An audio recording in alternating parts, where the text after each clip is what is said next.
Hi, I'm Moshe, and I'm autistic. I'm Leah, and I'm boring. Welcome to Now You Know One Autistic, A podcast about neurodiversity in couples, marriage, meltdowns, and making it all work. The opinions expressed in this podcast reflect the experience of one couple and one autistic. Nothing that you hear in this podcast should be taken as a medical opinion.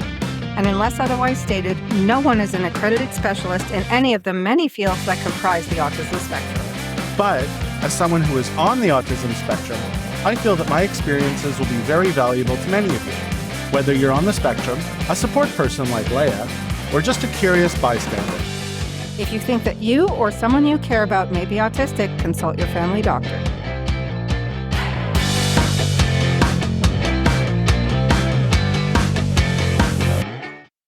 Hi, Moshe. Hi, Leah. How are you today? Good, thanks. Awesome. So today we were doing some research about our further communication episodes, and we actually decided that one of the topics we had thought was going to be a small thing turned out to be very dense. So we're going to make it its own episode. This was meant to be episode 3 of Communicating About Communication, but we're feeling like we may actually title it something because it's enough to stand alone. Yeah, it's actually a really exciting topic for both of us. It's something that we were really looking forward to getting into, but we really wanted to get through some of the initial stuff, the basic communication, some of the other topics we wanted to address. So this was actually an episode that we had planned in some form or another, actually even before the podcast started, because it was based very strongly on us, as well as some of the things that we went through. Yeah, so what you guys are going to get today is actually the details. The sad, unfortunate, romantic, and beautiful, and scary, and I don't know, whatever else descriptor words you want to have, details. So this is an episode that's going to be titled Love in the Spectrum.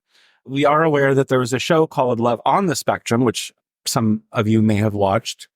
There's the American version and there's an Australian version. Out of curiosity, we've watched it. We have watched it. I'm not gonna lie.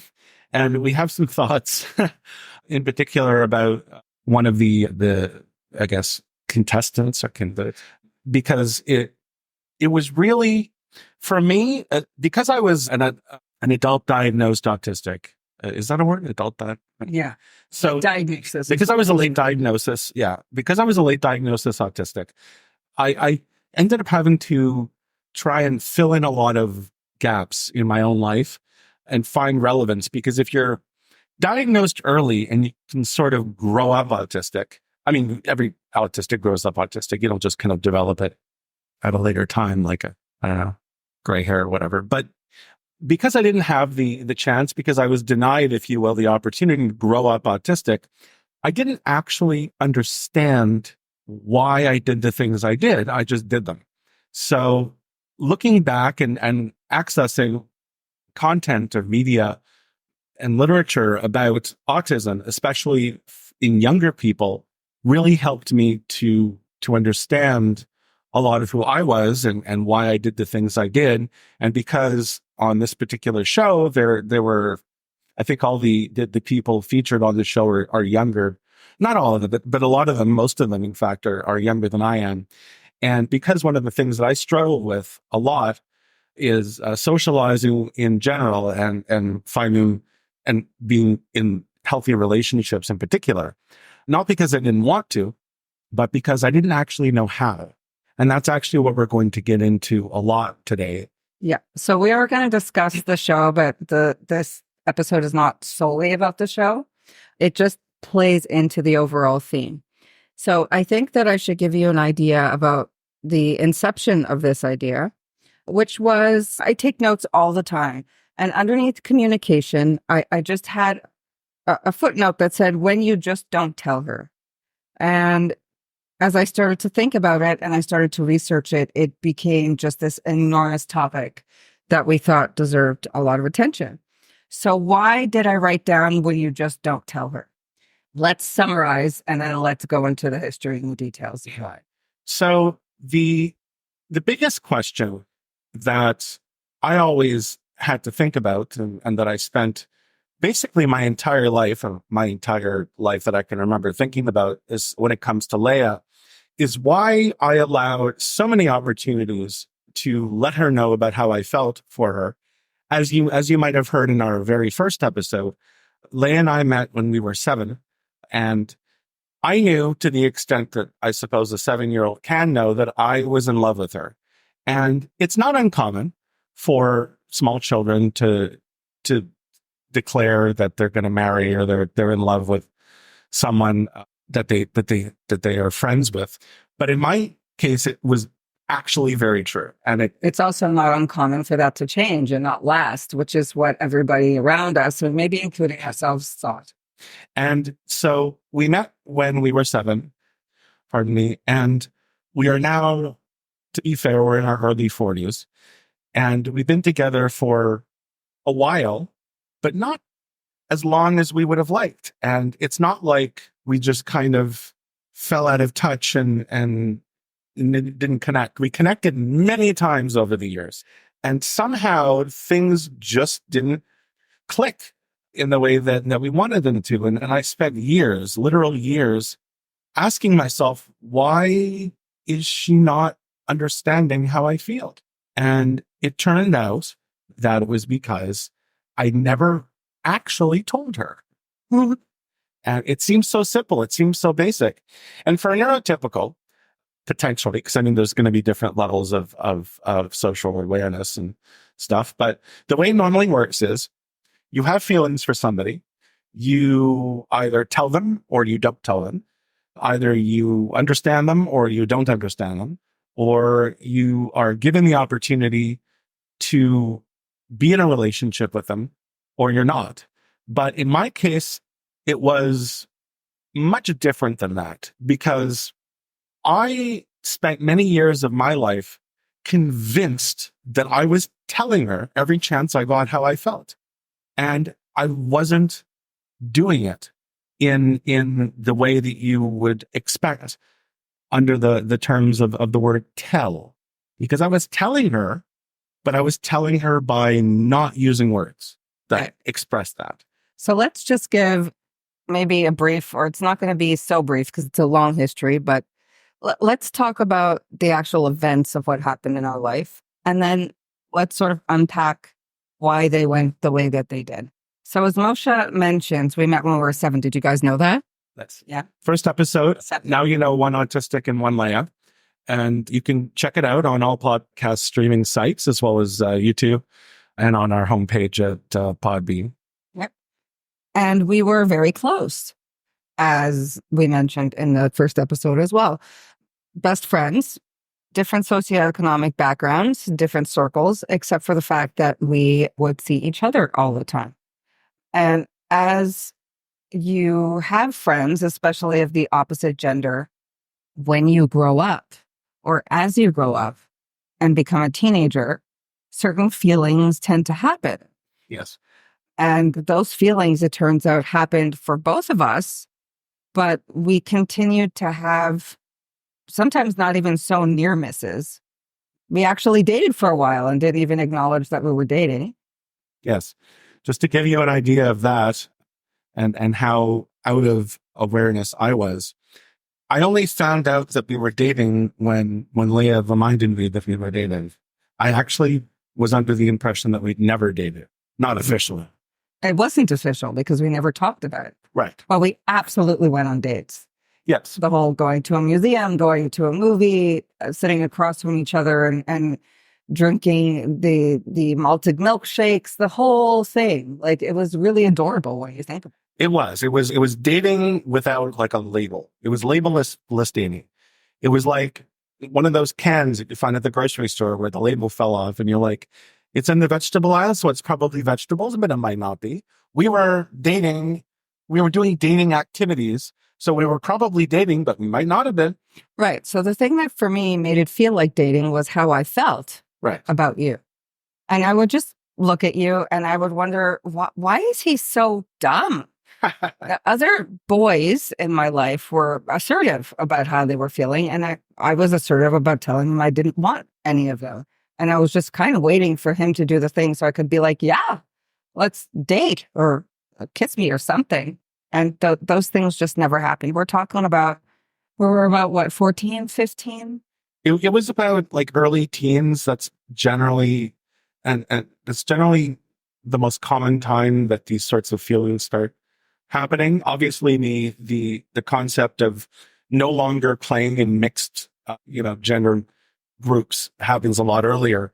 But when you get to be, 10, 11, 12, 13, 14, that's when these sorts of feelings start happening. Because even though whether or not you're neurodivergent or neurotypical or whatever, your development in your mind and your emotions and your concept of self might be delayed to a certain extent, but your brain and your hormones know exactly what age you are, and they kick in as you would expect them to at that time.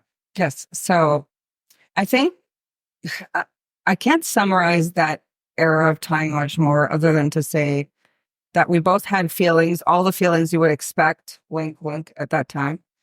And nothing really ever came of it because we were both, I mean, I don't think he was shy. I think he was clueless, but I was shy.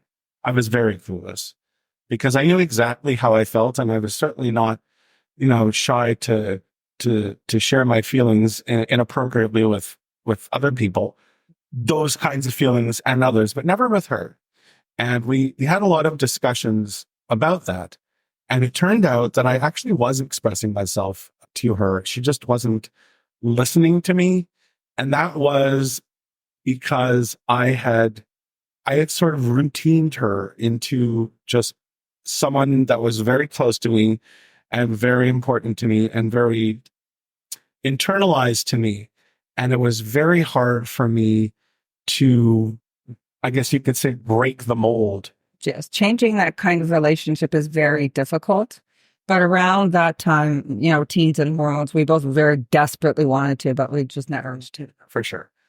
So then came, I mean, I think maybe around the time I gave up was when I got the courage to ask you to my school dance. And we danced and really close and everything. And then nothing. It's very nice. Yeah. It was very nice to have been invited, but I lacked an awareness about how these things were supposed to go, because very much at that time, and still sometimes presently, I needed a lot of prompting. And my own family had ingrained in me the concept that relationships were not necessarily, serious for me. My, family would talk a lot about me having girlfriends and, do you have any crushes? And of course they'd go, "Ooh, you like this person."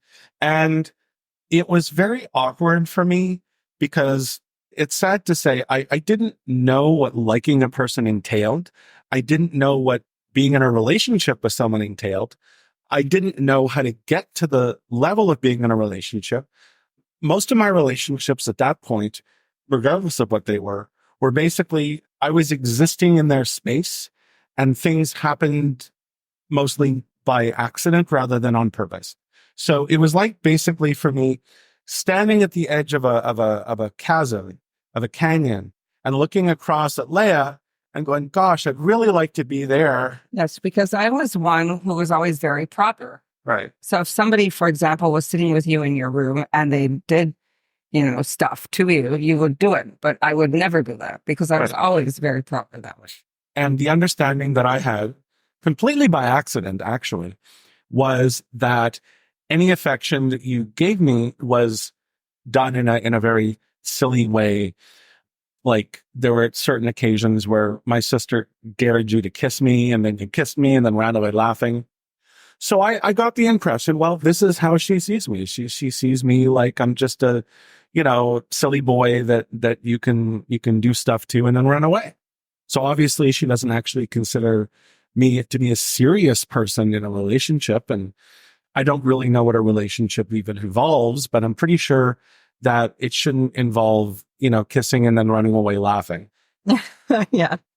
But in reality is, a lot of individuals will know it. It was a very normal developmental stage. Oh, absolutely. Ooh, boy, cute, kiss. Ah. Because I had a hard time reading signals and nuances. And you basically had to shout in my face what you wanted. I might have gotten it. I might not have gotten it on my own. Most of the time I wouldn't, because I was very socially inept at that point. I just did. So at that point, I'm not going to lie. I knew that Moshe had feelings for me because occasionally he would just look up from his whatever he was doing and I hate to use it, but a lot of people use it from his own little world that he was in. Sure. And he'd look at me and she would just say, "Oh, you're so pretty." And then I would go, "Yeah." And then it would be, "No." Right. But that was my love language. My love language was compliments. So I was like, "I know you like me, but what are you going to do with it?" As you would say, put verbs in your sentence. Yes. But I figured wrongly, as it turns out, and this is a lesson to all other neurodivergents who are looking to enter relationships, regardless of what age you might be at, that simply providing them feedback is not enough. You can't like sit around waiting for people to clue in to something that you're not actually telling them. And you could easily say, well, she wasn't not saying that she wanted to be with me, but she was also not saying that she was. And here I was in my own mind being clear about my intentions. I wanted to touch her a lot, not that way necessarily, but I wanted to hug her. I wanted to tell her how pretty she was. I kept looking at her. I would do things for her. Like, how much more obvious than I need to be that I had feelings? It turns out quite obvious because I never actually said I have feelings. I called that you had feelings. For me, the "what are you going to do about it" thing was the unclear part. Right. So a little bit later on, wasn't much further on, which is a really sad part of Audrey. Some bad things happened in Moshe's life, and he decided to move across the country to be with his father. And that, to this day, is kind of a painful thing for both of us because he actually took the time. And those of you who maybe know an autistic or two might know that that's significant. He actually took the time to take me on a walk and tell me. And I didn't really want him to go. And he was waiting for me to say, "Don't go, let's be together." Absolutely. But I didn't because I said, "Well, you're clearly unhappy and this is what's best for you. So you should go." It was a very difficult time for me. And I mean, I don't mind getting into the details of it. That will take too much time. Yes. But I'll kind of summarize a little bit. I had recently ended a very toxic friendship that I had with someone, and I wanted potentially more. The jury's still out whether I wanted to be with them or whether I wanted to be like them. It was also the year my grandfather died. He had been sick for a very long time. And my grandfather had died. And my father and mother had gotten separated or divorced when I was only 4, which is how they ended up meeting through single mom groups. And I'd always had a very difficult relationship with my father. I'm not going to get into it because, again, it's very long, very detailed, and also it's perhaps not even that fair, although I'm happy to talk about it privately.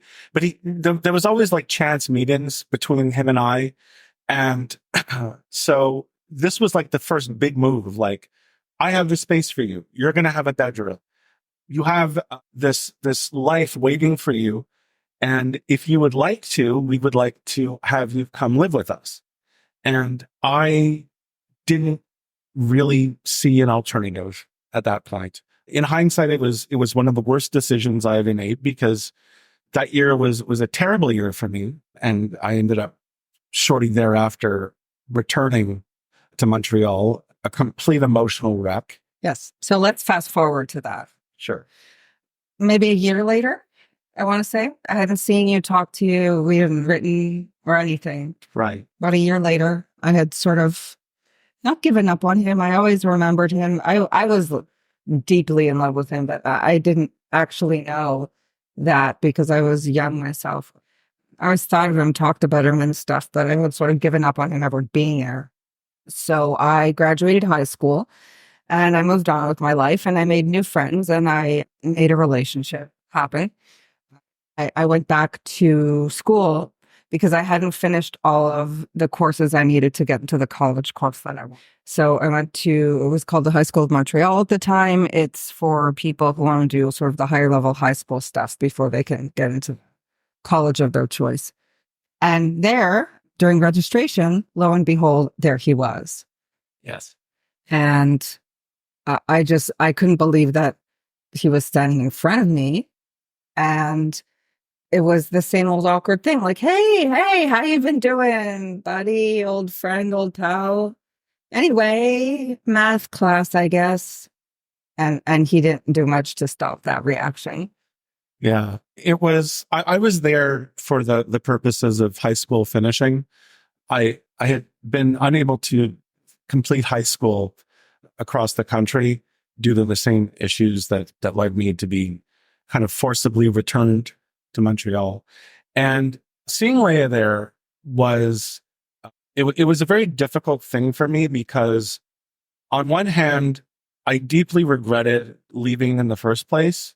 Not so much the city because I always hated Montreal, but but leaving her, I had a lot of very bad experiences and she was my rock. And I felt a lot of shame, like I didn't deserve to see her, like this was my punishment for ever leaving in the first place. And I was still very much unable to fully express my feelings, but I always knew, but I knew at that time that I was very deeply in love with her, but that I had probably missed my chance. But I'd still like to see her. I would still like to spend time with her. Mhm. So what happened was I did go to math class and he wasn't in my math class because he hadn't gone that far. I don't know that you've ever gone that far in math or more of an art and history guy. Yeah. After I left class, he was outside waiting for me, which I knew, but then he claimed he wasn't waiting for me, which was frustrating. I totally was. I know. I just didn't want to seem like desperate or whatever. And ultimately, the conversation went, this is what's been happening in my life. This is what's been happening in my life. And I said, I have to go home. And he said, would you like to go out for a coffee? And I said, I can't right now because I have to go home. And what he heard was, no, never, you loser. I don't want to see you ever again.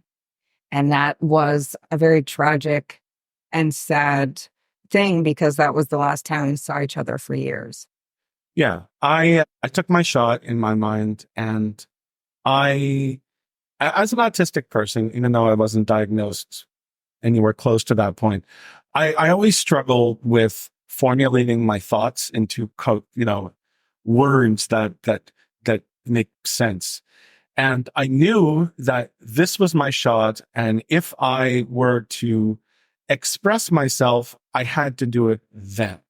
And what I came up with was, well, I'll ask her for coffee. And based on what she says, I'll know how she feels. And what I got was no, because it was something that I had really worked myself up towards. And the reality was that was my shot.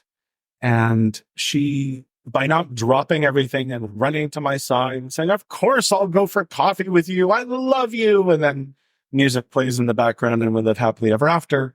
It was very much a no.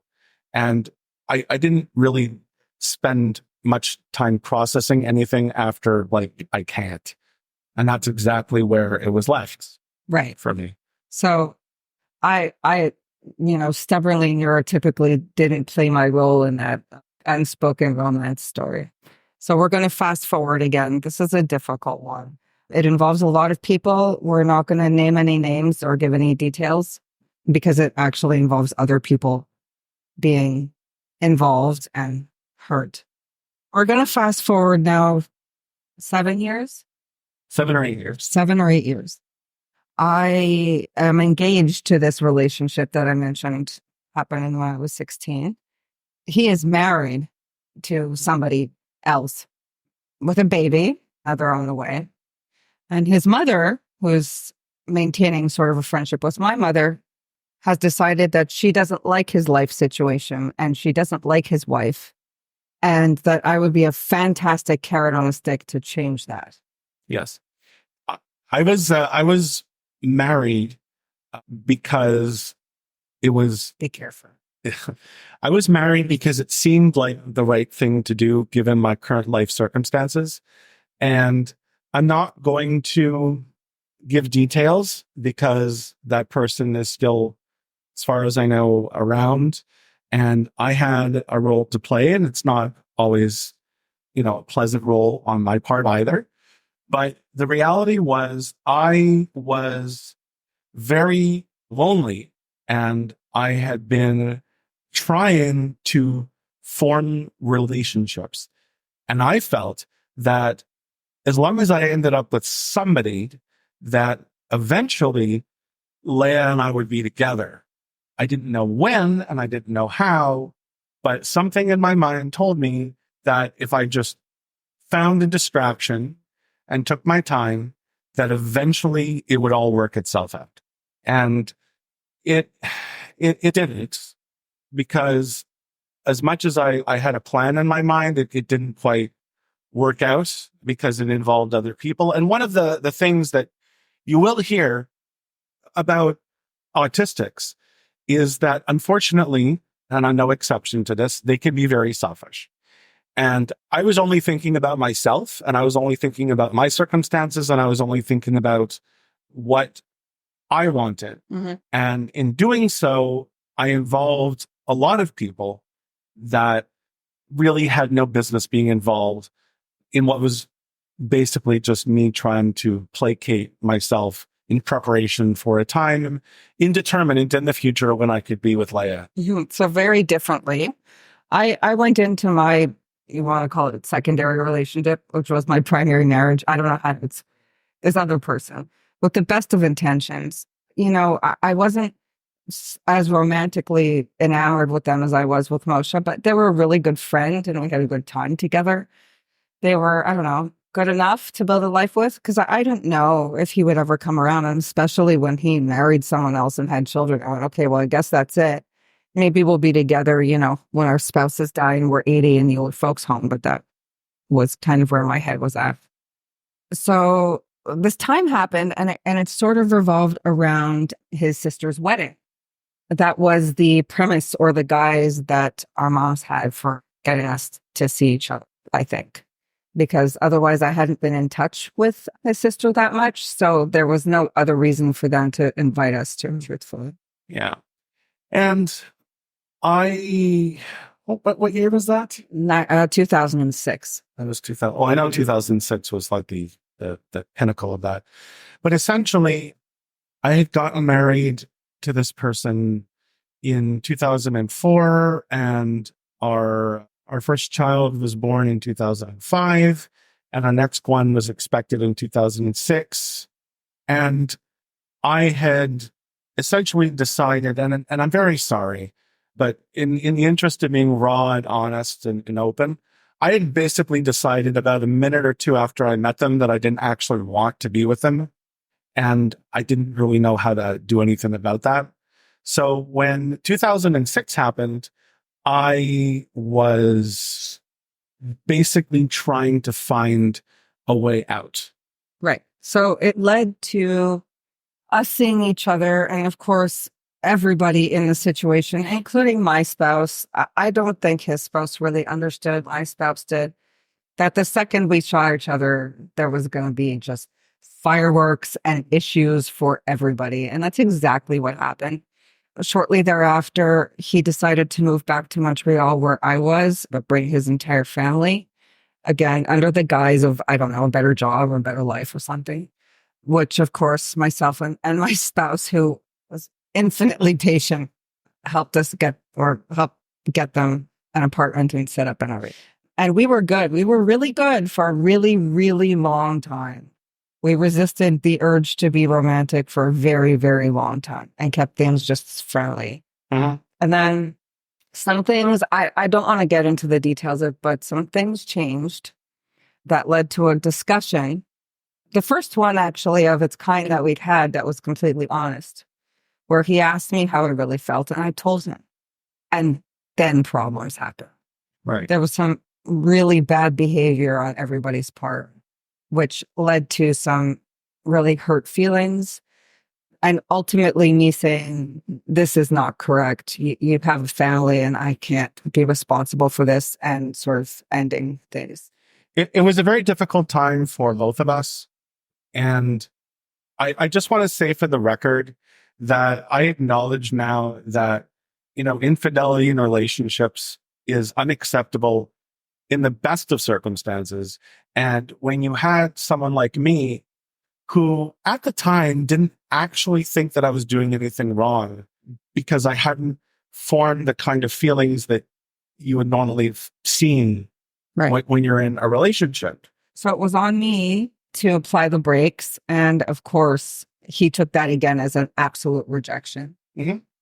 I took that as a rejection, and subsequently we left Montreal and moved around a bit. For the record, this is not the first time either of our spouses are hearing about this, just in case they actually are listening and you feel bad for them. I believe we both confessed everything then. Yes. So as Leah said, essentially, when we left things in Montreal, both of our spouses at the time were aware of what had happened.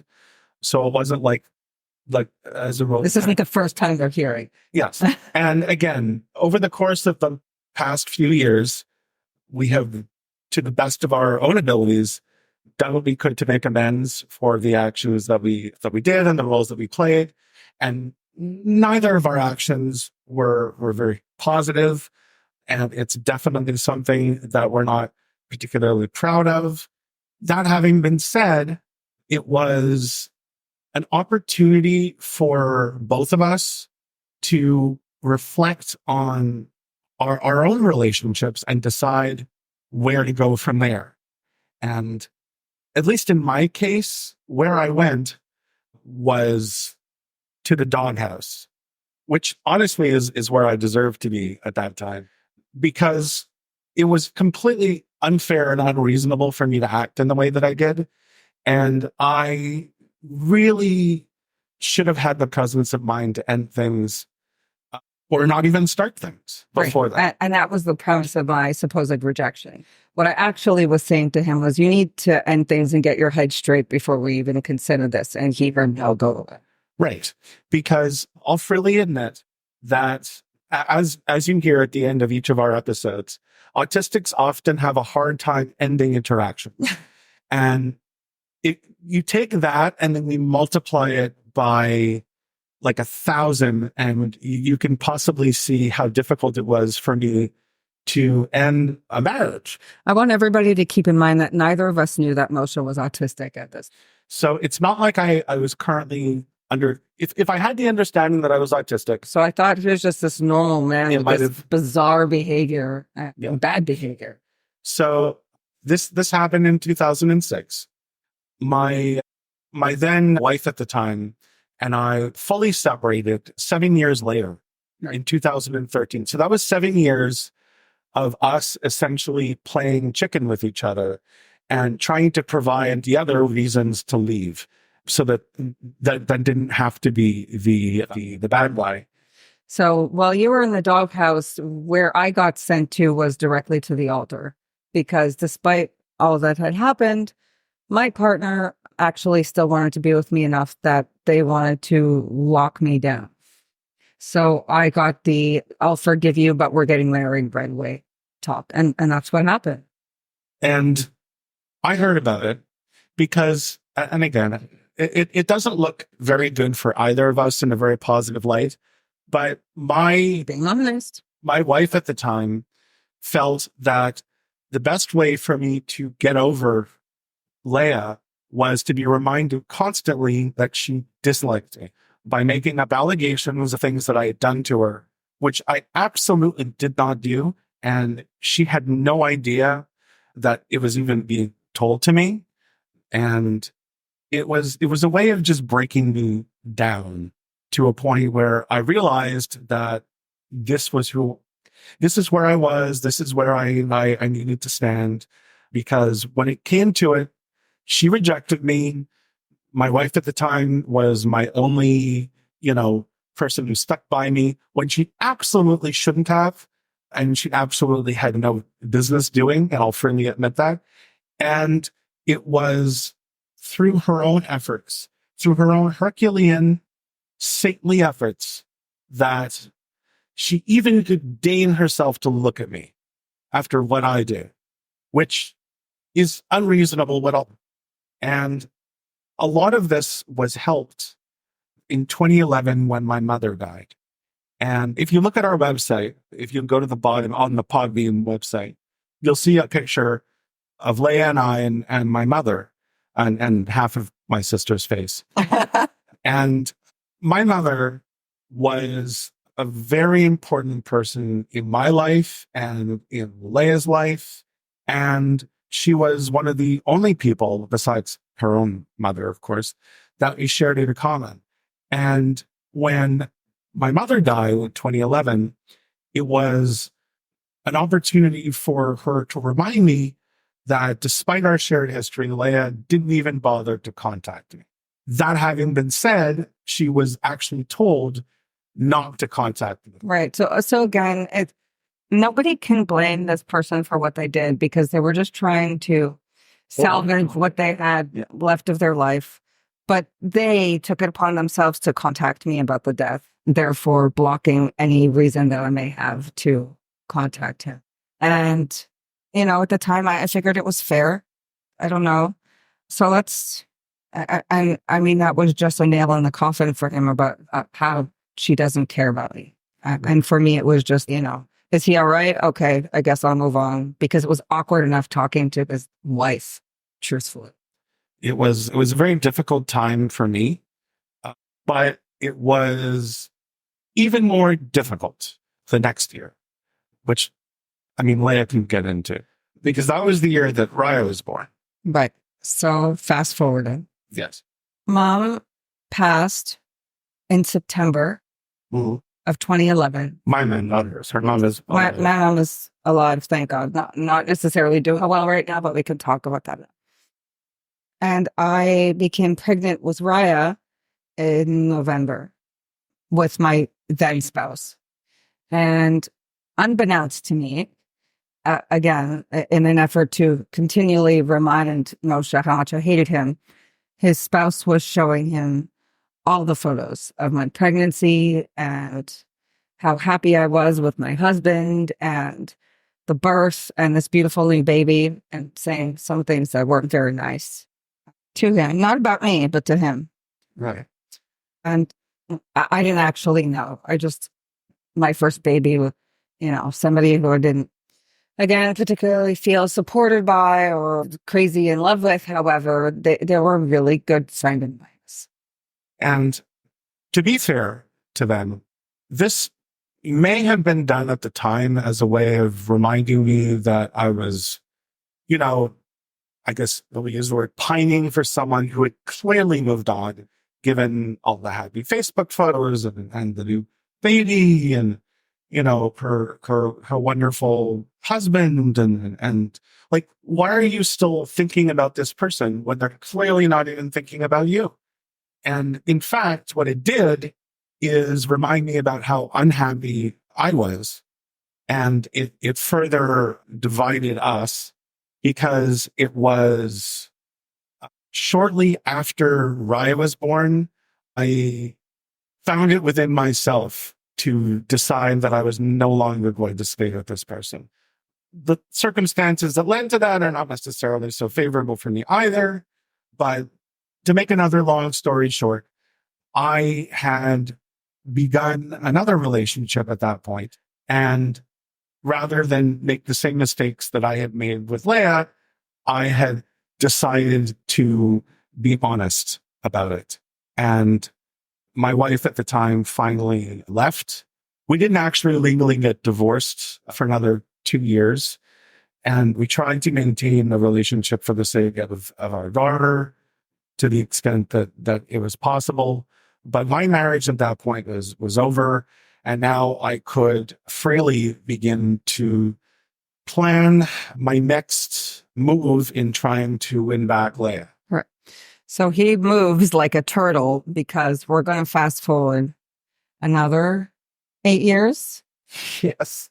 I now have a second child with this person, and we've settled into a comfortable enough life together. We have all the things we need, and we have friends, and the children are in school, and we've settled into a routine.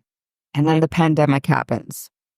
During the pandemic, my spouse made a decision, or revealed something that was already there. I can't really tell you what, and I'm not going to get into it because I actually feel that I need to talk to them before I can. Maybe that can be a future episode. Maybe they could even come on. We'll see.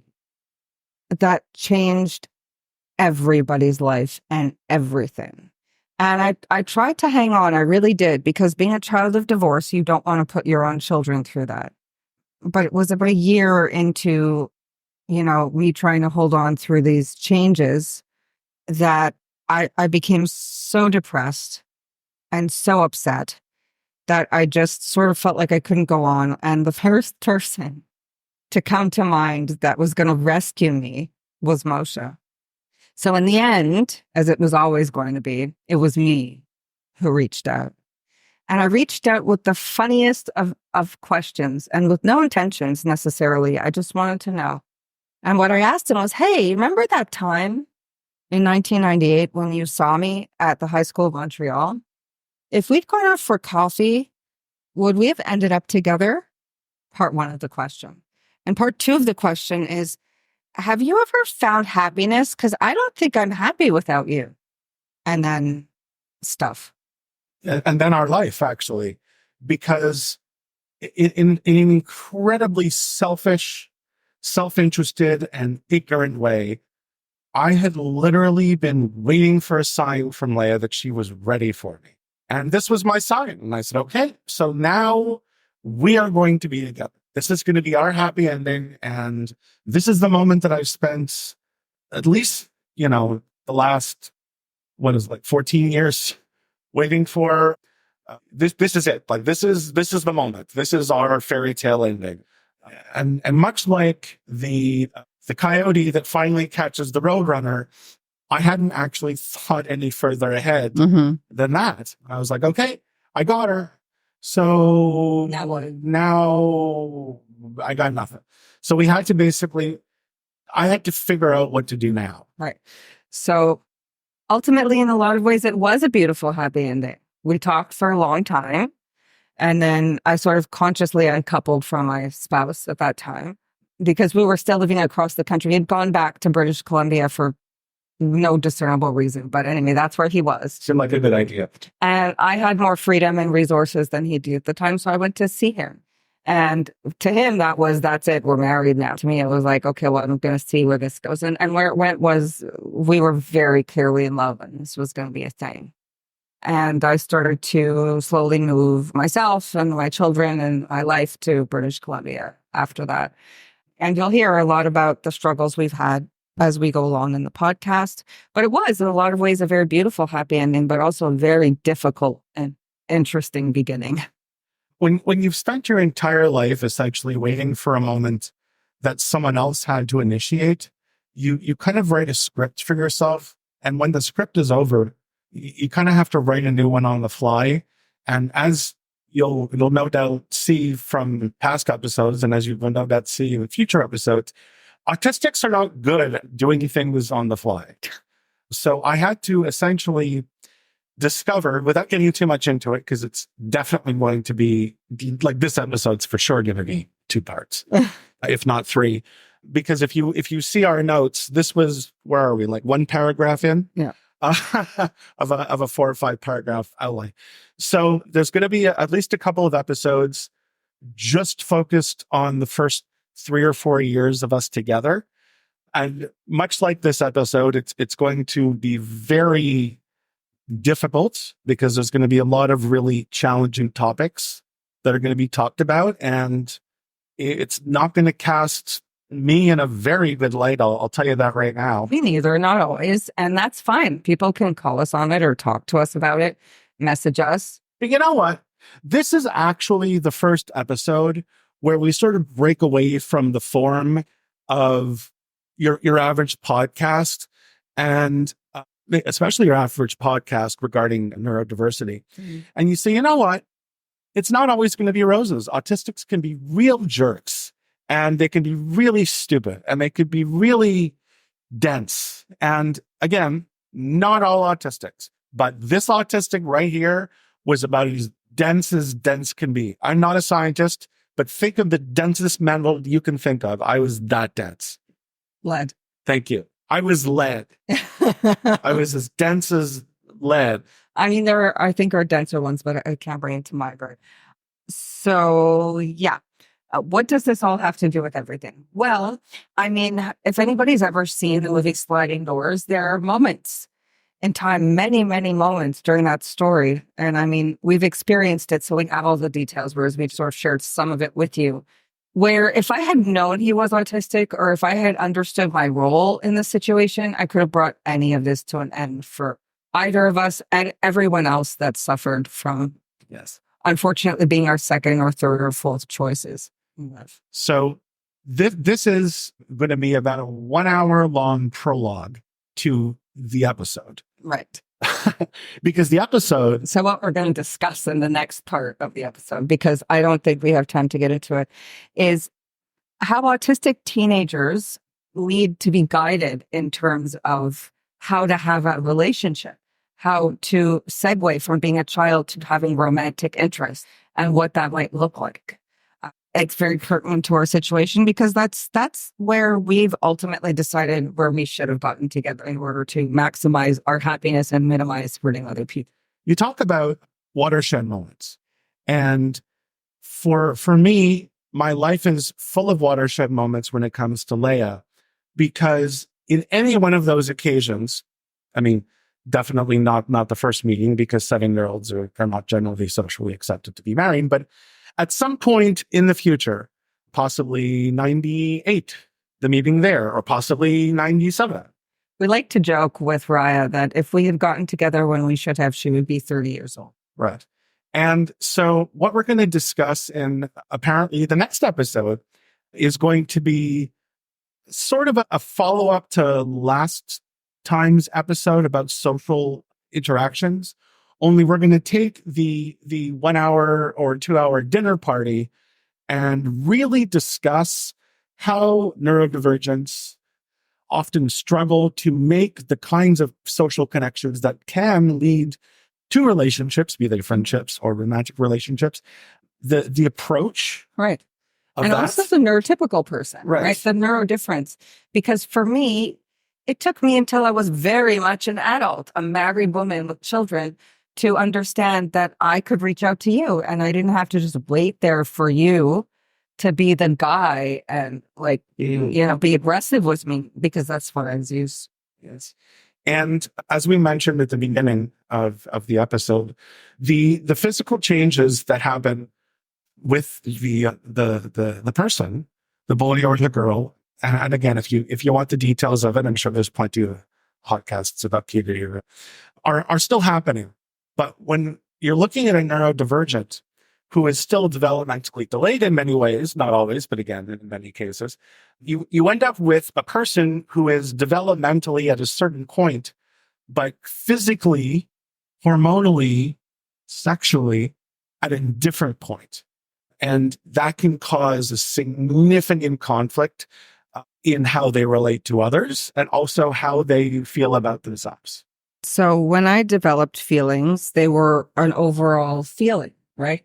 I am now a maturing woman and I now have sexual attractions to people. And this is just a thing that I have to date and get to know somebody before I can do. Whereas you were very confused by her. I was, because essentially you have a script in your head of just kind of following along with what you're feeling and what you're thinking and what you're interested in. And sometimes it works out and sometimes it doesn't. And sometimes you pursue it and sometimes you don't. But when it comes to neurodivergence, and especially in the case of this one neurodivergent, again, one autistic, it was like there was a wall. It was like there was a divider between the me that was my interests and my focuses and my relationships, and then the me that was interested in pursuing things like a relationship and a romance and a family. And sometimes they don't. You'll hear a lot of stories about autistics that are like, I never want to have children. I never want to get married. I just want to play with my trains all day. And that's great. You know what? That's absolutely okay. But I didn't identify that. I basically spent my whole life looking up at this picture of a family and a home and children and a wife and kids and the whole thing, like job, a career, and going, gosh, I wish I could get up there, and not knowing that I just needed to climb the stairs or take the elevator or whatever analogy you want to use. So I had the feelings in my mind of what I wanted, but I was so far down developmentally that I didn't know, number one, that I would be able to, number two, that I was allowed to, number three, that I would know how to. Right. So this is also very important, because the whole next hour of this episode is going to be about how you can help your autistic teen, or what should have been done for Moshe. Because as you've expressed to me, a lot of times you would have these thoughts in your head, like, I just want to finish this new video game I've been looking forward to. I don't want this feeling. Right. Like, I don't want to be attracted to this person, or I don't want this thing to be happening in Penn's regional, or I don't want this. Why can't this just go away? There was a joke that Jerry Seinfeld actually told, specifically related to why people in their office have pictures of their wife and kids and stuff all over their desk and on their cubicle. And he joked that it was because, like, it's not like the office workers are going to go, okay, 5:00, time for me to go hit the bars and the clubs. Let's go. Oh, shoot. Yeah, I have a wife and 3 kids. Guess I'm going home. Yeah. But that is literally what happens to a lot of autistics, a lot of neurodivergents who are at that developmental stage, where they'll be going, you know what, I really want to go out drinking tonight, or I'd love to just play the newest video game that just came out, the blah blah blah, the third, and really get into the new RPG. And then all of a sudden they're like, oh shoot, yeah, I have a job and a family and the kids, and I'm like 40 years old. I guess I can't play, NHL 2024. So it's that discrepancy where oftentimes you're called back to this part of your life where you have to make a decision. And you're like, okay, so your priority right now is very much immature.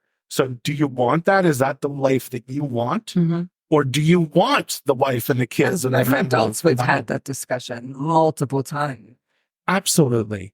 And it's hard, especially getting out of that mentality. And I'll get into it in later episode, because I never really had the knowledge that there was actually anything wrong with me. I thought I was just weird and normal or abnormal and different. And this was perfectly okay for me to just constantly be playing. I'll tell one quick story related to that. And I think I might have already told it. But essentially, I was best friends with this guy from a I used to watch, shows on TV and movies, and we used to have fun. We used to go riding bikes and having water fights and playing video games and doing all sorts of playing Dungeons and Dragons. We used to have like a really great time. And there was this new video game that was the fourth or the fifth edition to this other video game that we've been playing for years and years and years and years and years. And one day I came to his house and I was all excited. And I was like, the fifth game is coming out of this series. And he was like, I don't actually think that I want to play video games anymore. I kind of, want to get a job and start dating and stuff. And I was just like, oh, so why do I still want to play video games and go riding bikes and have water fights? And this guy is actually still in our life. He's a very lovely person. We're friends now. He's a great guy. He also and his wife is an amazing person. He's got a wife and kids, beautiful family. But he was my best friend, and it was really the first time in my life that I can recall where I actually asked myself, "What's wrong with me? Why am I not where everyone else is?" Because autistics often have that. And if you also have that experience, I would love to hear your experience, where essentially everything is fine. You're on par with all of your friends. You're all doing the same thing. But then you hit a certain point where your friends just keep moving further and further ahead, and you're still sort of stuck there and going, what's going on? Like, why are all the people that I grew up with going on to other things, and I'm still stuck in that one place in my life where I want to do fun things and, younger things and kid things? Why don't I want to date? Why don't I want to get a job? Why don't I want to, start focusing on university and careers. But the reality is you did want those things. You just didn't consistently want them. And you didn't necessarily know that you did, which led to some really cute stories, which maybe we can intersperse while we're discussing the whole teen thing. Because I have some really cute memories of like just bizarre and totally inappropriate, weird ways that you tried to show me that you cared about me, but they're really adorable. So this episode is going to be, or it is, extremely emotional and extremely heavy. And we're definitely going to have to put a disclaimer of some sort on it because we cover some really heavy topics. But the good news is that if you made it through the hour and 1 minute and counting, then your reward will be the second part of this episode, which will be only fun, happy, joyful, silly experiences. We'll tell some more stories about our childhood that were actually not like heavy, whatever. We'll also talk a lot about, how teenagers often fall in love, which is kind of a sweet topic, and how we deal with our emotions and how we pursue relationships and the inevitable first breakup and how someone who would cling so strongly to emotions and has such a hard time sometimes regulating them can deal with them. And if you happen to have autistic children and if you have autistic teenagers, maybe you've had similar experiences, or maybe you'll experience those in the future. So stay tuned. And we'll be back soon with another episode. Yep. Don't forget to listen, like, subscribe, share, review. All that stuff really helps us. Oh yeah, like Leah said, we have a Patreon where we will at some point. So if you did want to donate to the upkeep of the podcast, it's all going to allow us to continue to record better content and have a microphone that isn't less than ideal. And if you go to our YouTube channel or Apple Podcasts, Spotify, Podchaser, iHeartRadio, if it streams podcasts, we're on it. Just search for Now You Know One Autistic. Hopefully we'll be one of the first videos that come up. Listen to it, like it, comment, dislike it. If you don't like it, tell us why. Eventually we do want to do a Q&A episode where we answer listener questions, and we move with like some cues so we can at some point. And what else? I think that's about it. Share with your friends. Yeah, have your friends view it, and hopefully we'll see some of that. See you soon. See you soon. Well, that's our show for today. Now you know one autistic just a little bit better. So something you may not know about some autistics is that we often struggle with ending social interactions. So, Leah? All right, Moshe, I'll take care of it. Thank you for listening to Now You Know One Autistic. See you next week.